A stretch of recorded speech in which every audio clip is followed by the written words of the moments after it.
Nous avons fait ce que nous avions fait, c'est-à-dire que les procédures, la règle fondamentale, c'est que nous avons des procédures secrètes, écrites et contradictoires. Et sur ce rapport, ces procédures-là ont été respectées. Parce que quand nous avons fini d'élaborer le rapport provisoire, nous l'avons transmis à l'entité qui nous avait remis le rapport sur les finances publiques, à savoir le ministère des Finances. Donc la contradiction entre la Cour et le ministère des Finances a été bel et bien assurée.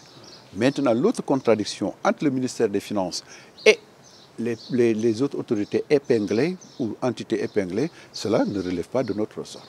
Vous savez, quand la Cour fait un rapport, la Cour instruit à charge et à décharge.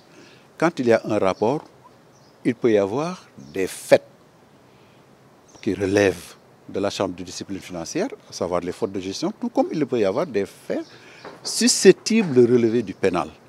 Et à partir de là, la Chambre concernée, compétente, se réunit et fait un déféré pour la Chambre de discipline financière et un référé pour les autorités judiciaires.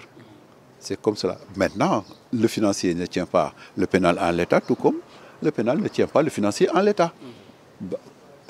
L'exploitation qui en serait faite du judiciaire, je ne dis pas que ne nous concerne pas tellement, mais ne nous préoccupe pas, parce que quand même, le judiciaire va mener ses enquêtes selon ses procédures, selon son timing.